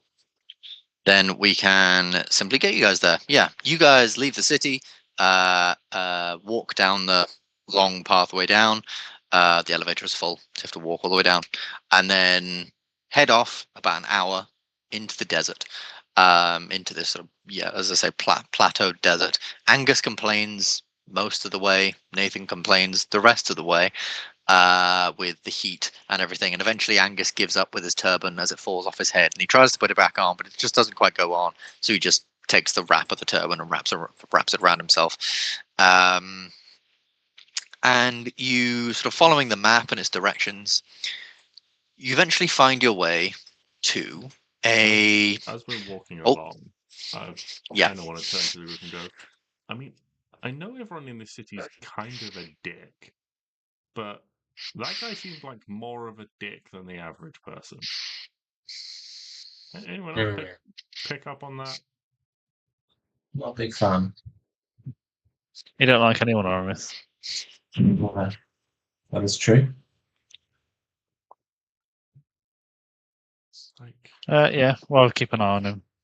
I don't remember really my understand his teenage years, they reasoning weren't for great. keeping the Sultan young.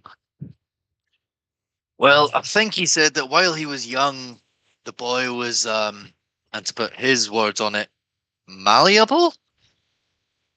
Mentally, anyways. Maybe he could control him while he's young. I guess as the kid grows older, he'll be wanting to get, like a wife and start a family and maybe sort of wisening up a little bit, I suppose. Maybe keeping him young is his way of keeping him dumb, I suppose. While he's dumb, he can control what goes I on know he in the seems pretty city. smart to me. Yeah, he seemed all right. I mean, I'm sure he could probably. I'm sure the kid has wits, but maybe not the wits to run city or lands such as this place. Although you never know, people surprise you. He's got Yeah, maybe experience that's now. well, 100 years of it, I suppose. Isn't that what And- it is? Like whenever you're looking for a job, they want 30 years of experience, and you're only 27. Dark times are living, lad. Dark times indeed. Anyway, you travel towards the camp, or the temple that you can see marked on this map, and you eventually find a sort of like somewhat reasonably flat area, but these plateaus rise up out of the ground, and in the distance you can see this sort of temple-esque place in the distance. Looks like a very, very ancient temple, very, very old place. But there are definitely signs of inhabitants. Seems like people have taken sort of wooden structures and things like that and made sort of small watchtowers. And on these watchtowers, you can see the little green, like quite pale green creatures that you have come to know as goblins. And you can see behind them sort of like, several hobgoblins, like taller goblins, like human sort of sized goblins with quite red skin and lots of sort of hair, walking around sort of picking them and making sure they're staying on task and staying awake and while they're on watch and things like that. And so from the distance, you can see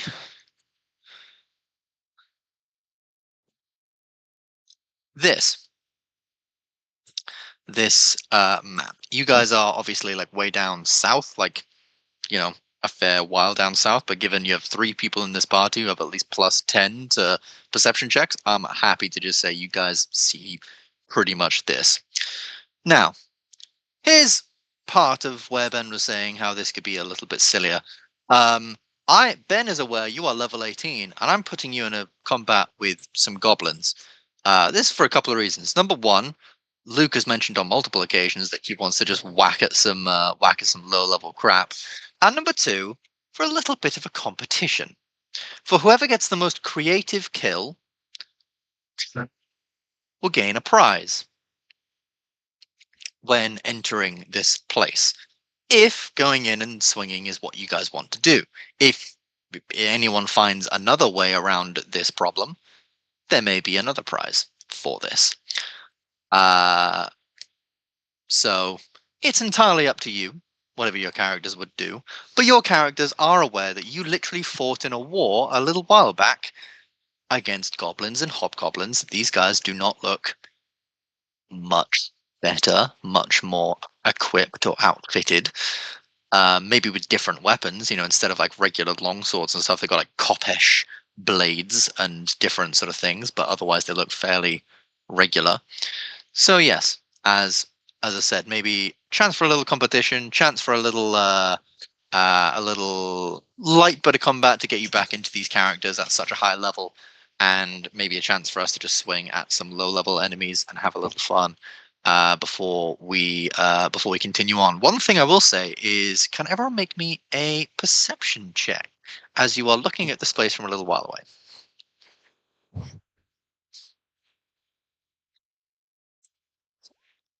Oh no. Oh Sand no. in Yeah. my eyes. I got sand in my eyes. Oh, it's awful. It was coming through. Just coming through. I said just coming Yeah, through. it seems really slow for me tonight as well. Click on it. And take Yeah, that's been fairly slow. Thursday. I don't want to clearly keep is phone next. D&D night. Pardon? Yeah, I wonder if I wonder if maybe on Thursdays it is, because I know a lot of groups, as far as I'm aware, do D&D on Thursdays. Like a lot of groups do D&D on Thursdays. So maybe it's just a thing of like, servers being busy. But I mean, if you It's only not can gonna be roll with slow like, for a while. yeah, if you only can roll with regular dice as well, I don't really mind if you got your character sheets open. Oh, there we go. 9, 10. 10. How about you, Oramis? Got an 11. Oh no, yeah, yours is 11. Oh god, yeah, that's the 2 natural ones. That's not When I very was good. screaming about Right. sand in my eyes. Yeah, so most of you begin looking at this place and you get a bit of sand in your eyes. Glyndan, you're looking at it and sort of with the miasma and the sort of murmuration of the heat and everything, it's not very easy to see. But Kaiman, you swear that on the side of one of the pillars at the front, you can see sort of an engraving of a tree. A sort of tree-esque symbol. Like, yeah, some sort of strange, almost religious symbol in the shape of a sort of like tree, and all of its branches sort of stretch outward in sort of all directions. And upon explaining that to Glyndan, you would definitely feel some resemblance with the stuff from Nasia's notes about Yggdrasil. And maybe there is some correlation that this temple, being so ancient, maybe has something to do with Yggdrasil itself. But right now, I will leave it to you guys. How do you guys want to take on that? There is this camp. How do you guys want to take on this camp? Are you busting down the front door? Are you sneaking away in? What are you guys doing? Bust, have an idea. bust the door. Custom I dark have or an something. idea. Oh, all right. We got a few things. Oramis is casting darkness on himself. Glyndan's busting through the door. What's Mittens' idea? I would like to stride up to the gates, giving it a good old pipe on the bagpipes, and call out to the goblins en masse and go, "Foul goblins, leave this place. I am a mighty paladin of the Moon Mother. Her holy light shines down upon me, and if you do not leave this place, you will all be turned into moon daisies." And wait and see what happens. Alrighty. So And I'm behind him, and I go, yeah. So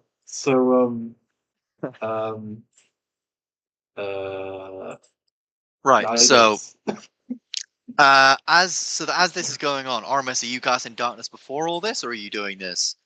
Like, I'll say that knowing a potential fight is coming up, you can activate these things very, very quickly, and in you'll at least be able to get 2 of those things off, because there's 3 things. There's freedom of movement, Eye of True Sight, and darkness. I'd say, but before initiative is rolled, you can get 2 of those things off at the very least. And maybe like one of those things might have to be in the first round of combat, but Okay. holding your action for that. I'll do the the Eye of and Darkness. Yeah, True Sight and Darkness. Sounds good. And Glyndan, what are you doing while he's calling this out? Are you just standing by, readying a fireball, I'm assuming, or something or other?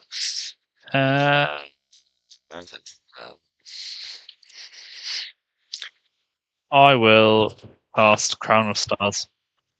Oh, very, very cool spell. So what does it look like as you cast Crown of Stars?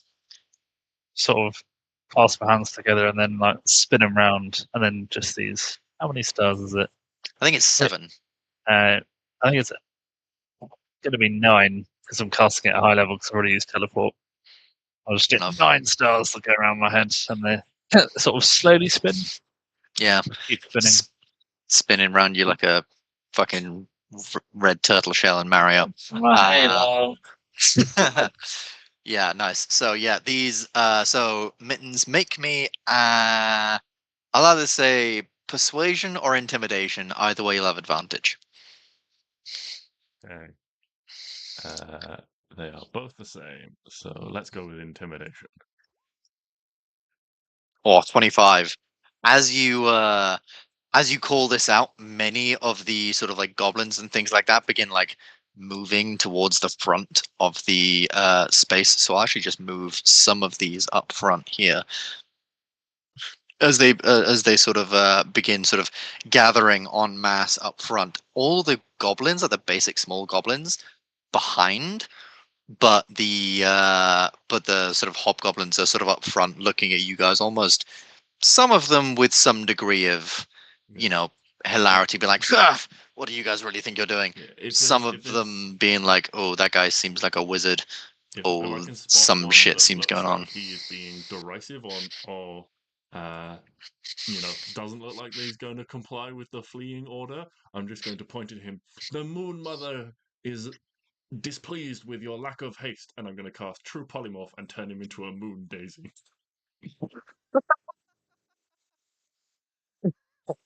Okay. Does he need to make a save for True Polymorph? Yes. 1 second. It is very long. The save, you transform, concentrate, and wisdom saving throw DC 19.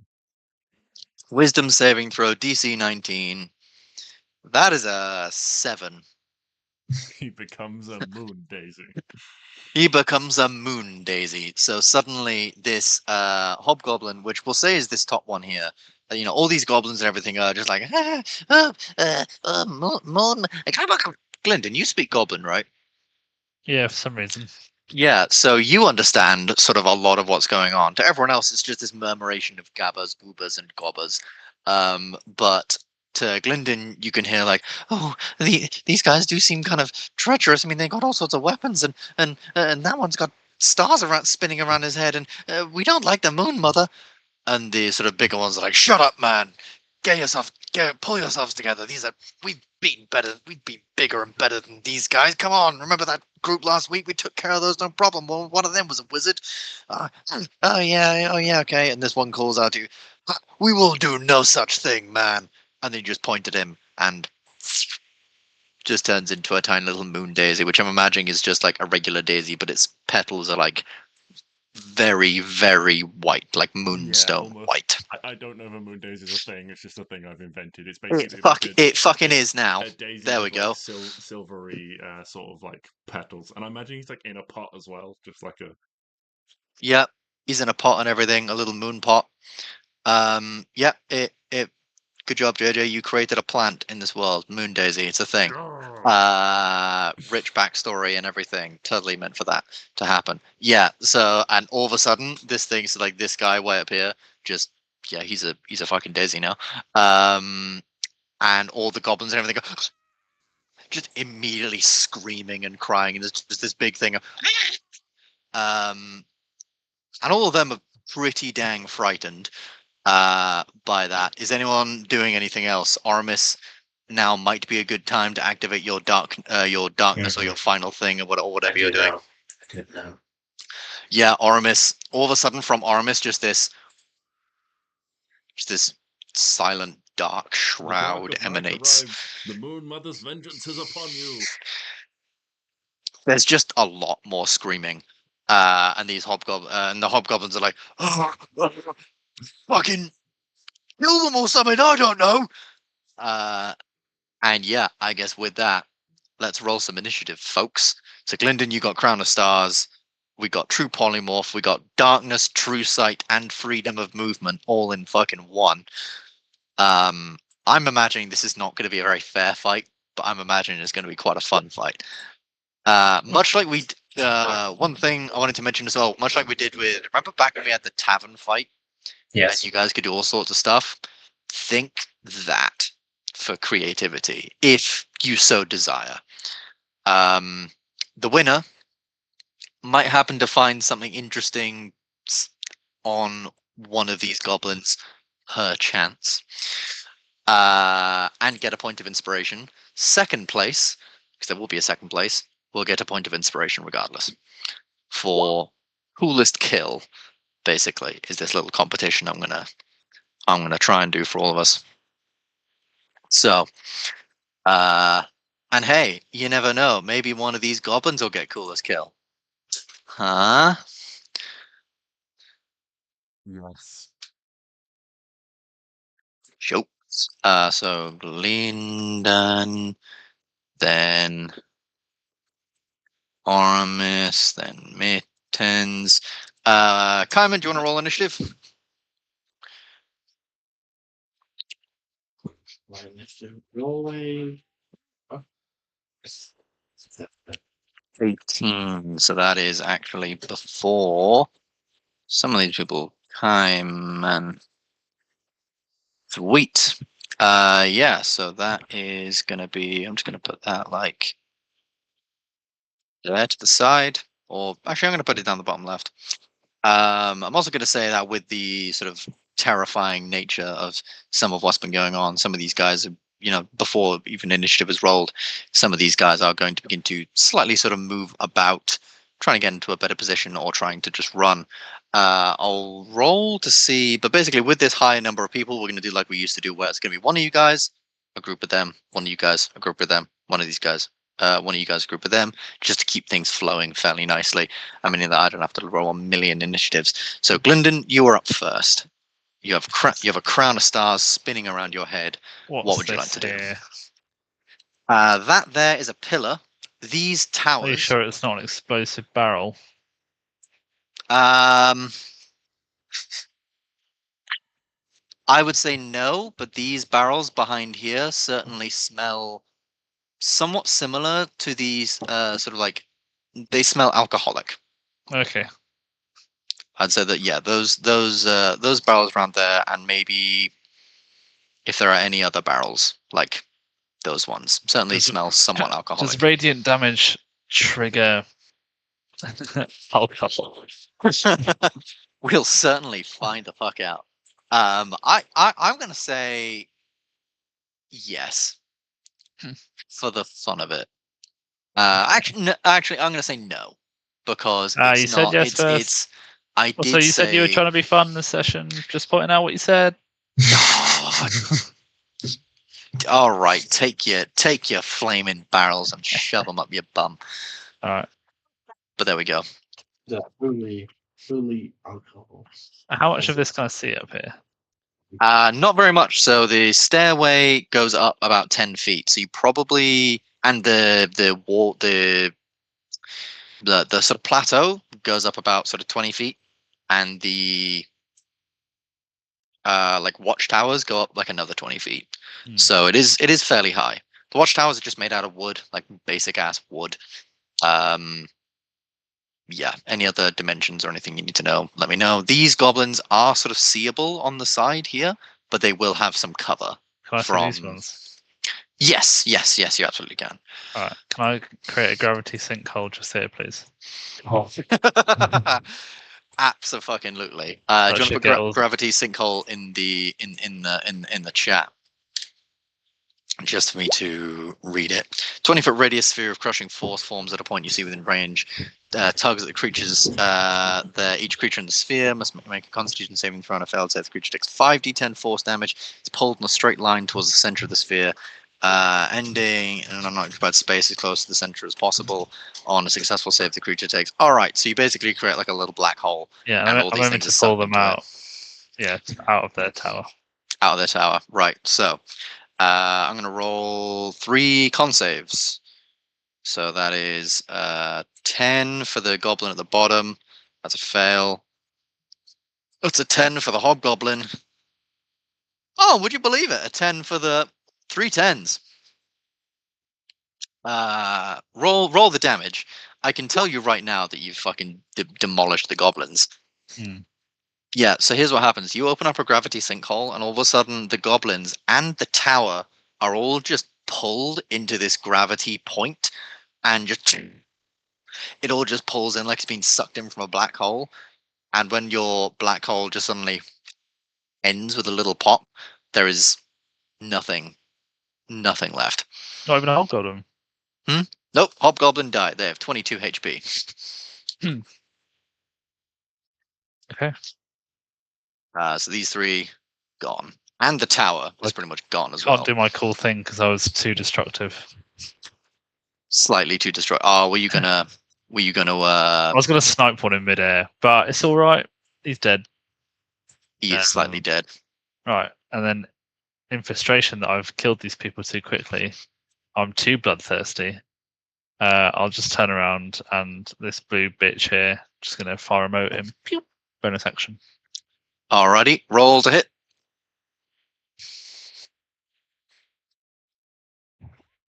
Oh, Oh, fucking hell. does that hit? Yes, that is it. How We many killed the pieces does dinos. he You explode don't into? stand a chance. What's this then? Is this 8d12? Jesus Christ. That's an awful second roll, by the way. Look at that. 1115. Goblin is 5 HP, my dude. I killed him 9 That's a great times over. first roll, Yeah, though, 11, you- 11, you- 12. Yeah, that's fucking insane. You Do you fling want this. I mean, how do you see this thing absolutely So, demolishing first this time goblin? I've ever thrown one, so it's not very controlled, but thankfully it's accurate. And it just this goblin soars. It catches him and it just keeps going. Yeah, catches him, just keeps going. Looks like And- Team Rocket's blasting off again. No, yeah, like catches him, he flies off, and what's left in his place is just this like red, just brief spray as this goblin just gets hit by this star, and the star keeps going into the sky, and you just hear this as it flies off with him. So this goblin is most definitely fucking gone. Is that everything on your turn, Glyndan? Raging with bloodlust, I will go 5, 10, 15, 20. I'll run up here. Raging with bloodlust. I'll run up here while I'm shouting absolute obscenities at everyone. All right, I'm gonna keep a tally of the kills you guys did. So Glyndan, gravity sinkhole, and I'm just gonna call that starburst. Then we got Oramis, Kaiman, and Mittens. And we're gonna basically how it's gonna work is at the end of this, everyone is gonna get 2 votes. Well, no, a vote, and you can all vote for one kill that is not yours. You cannot vote for your own thing. That is unfair. I would make this Who absolutely everyone pointless. would vote for. Exactly. So there we go. Let me just write it. Cool. So that's the end of Glyndan's turn. Then we go to Kaiman. Kaiman, what are you doing? Also, do you want to drag yourself onto the map, Kaiman?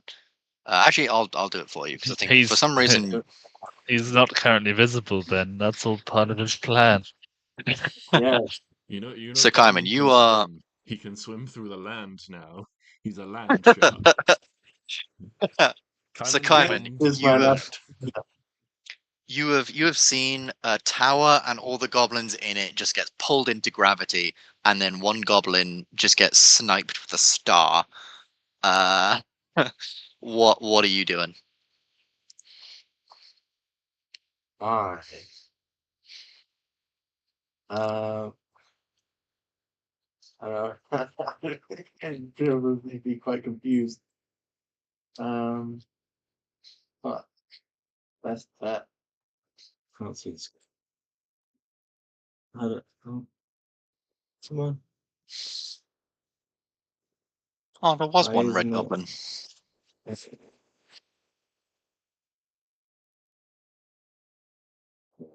Do you? I forgot how far more can you go with run? Dash? Dash, you can go your distance again, so you can go 30 again. Okay.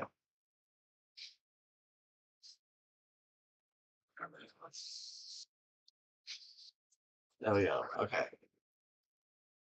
And then, So that's your action to dash. hmm,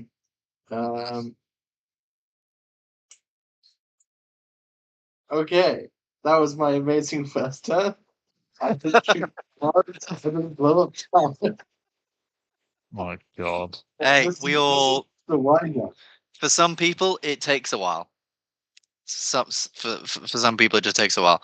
Now going to be the turn of the blue goblins, and the blue goblins are each going to just be absolutely fucking panicked to shit because of what they've just seen. But these two are going to jump out first, and one of them's going to shoot at Glyndan, one of them's going to shoot at Kaiman, just with like these tiny little short bows. I'm for sake of speeding things up, I'm standardizing the damage on these creatures just so using just average damage, so it's less dice rolling for me, more dice rolling and killing things for you guys.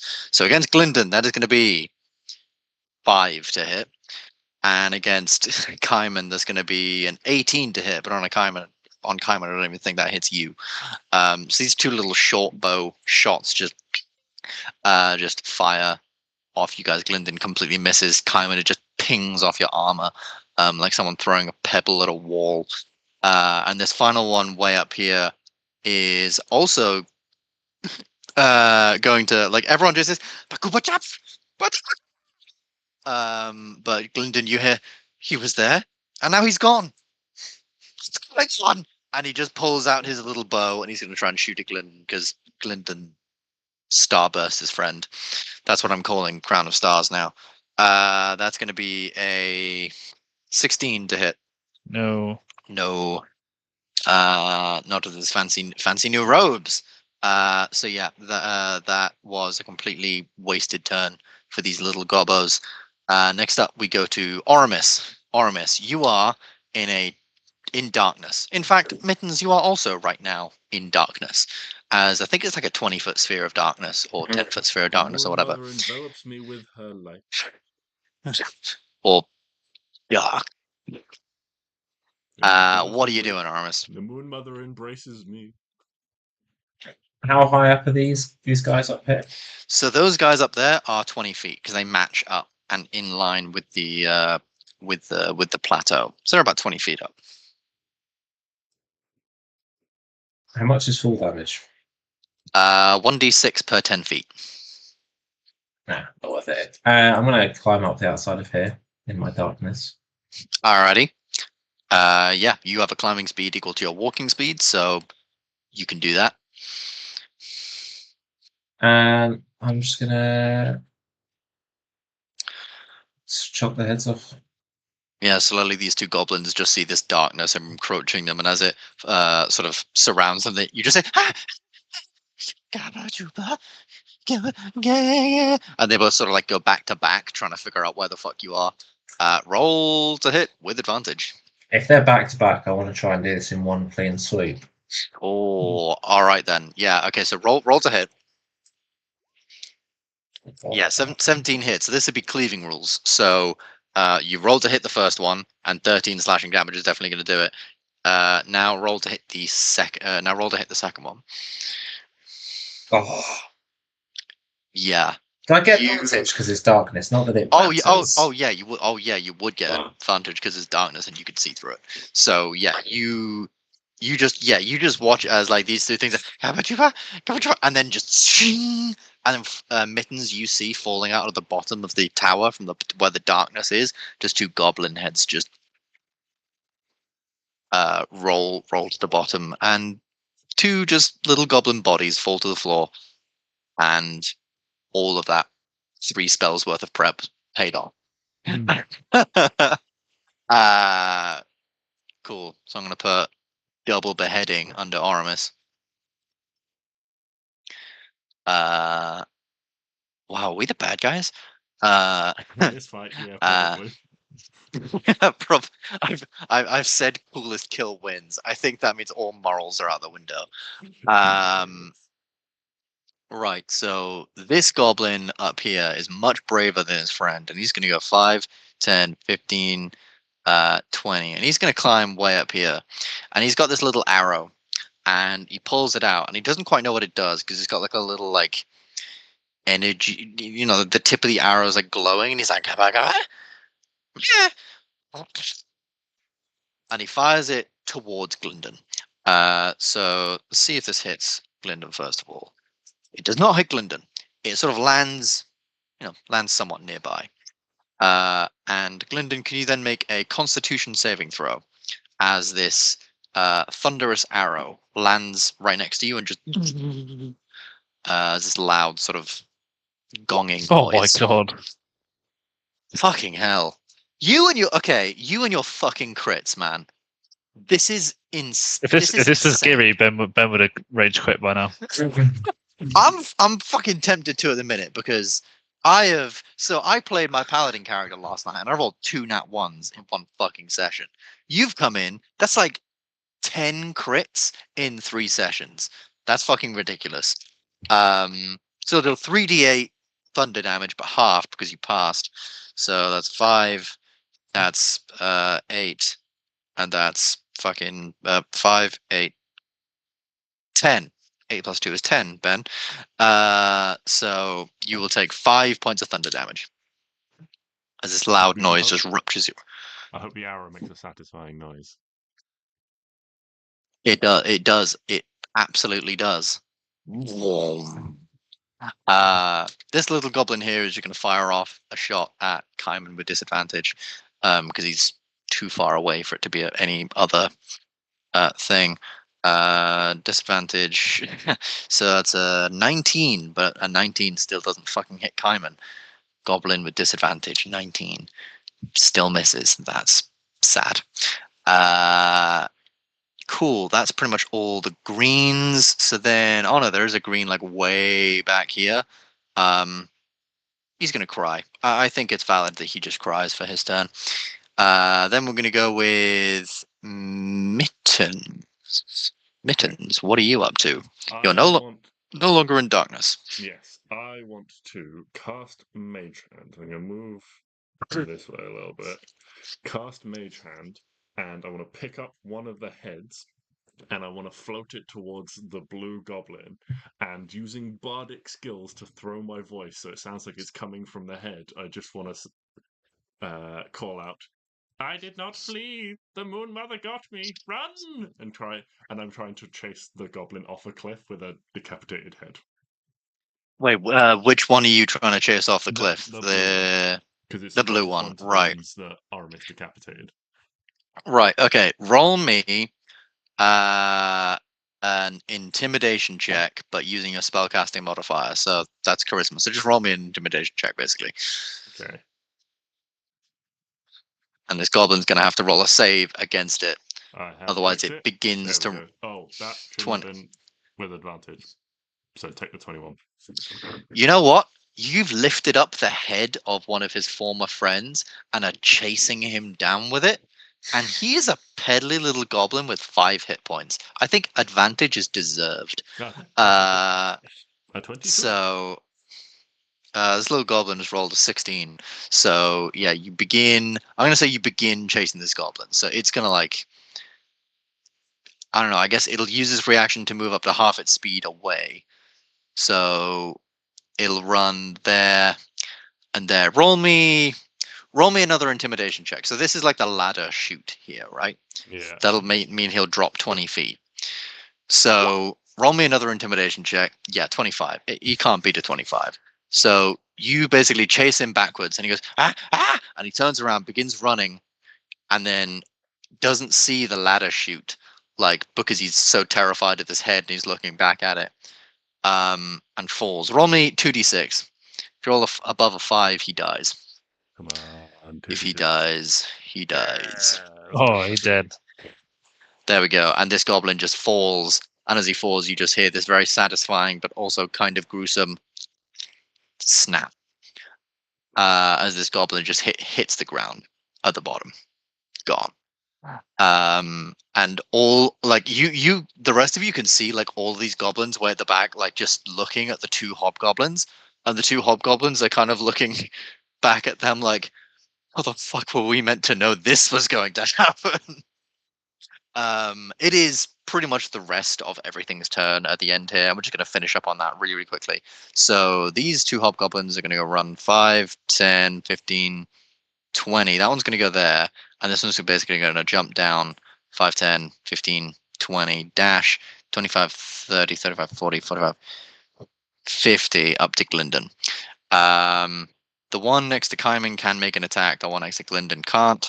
One next to Kaiman does finally get a fucking hit in. 26. Unless Kaiman, are you using shield or are you not? Yes. I'm going to take that as a yes. So yeah, he goes to hit very strongly, and the goblins almost think for a second there's a smidgen of hope as this hobgoblin goes to strike at Kaiman, and then a magical shield blocks his sword, and all hope is once again lost.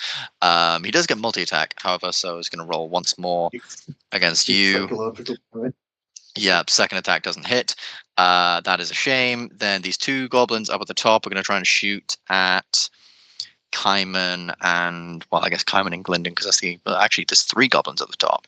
So, and then the 4th one's going to move like down like 5, 10, 15, 20, 25, 30, like down here.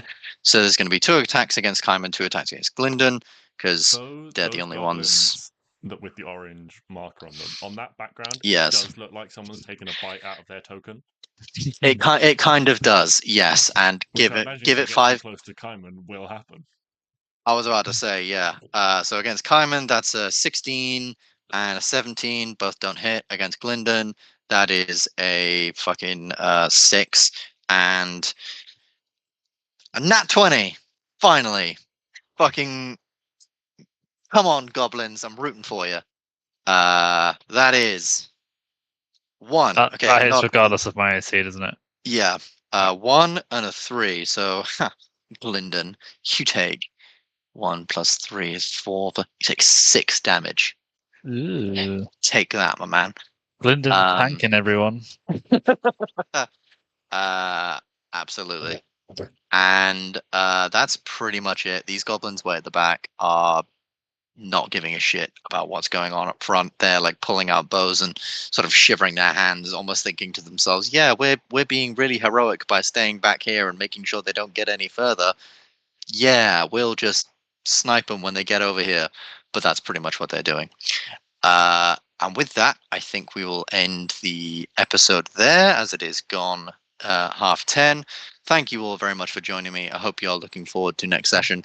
as much as I am as we Indeed. finish off the rest of these goblins. Hope you're all enjoying the tone and vibes, and who knows where the rest of this can take us.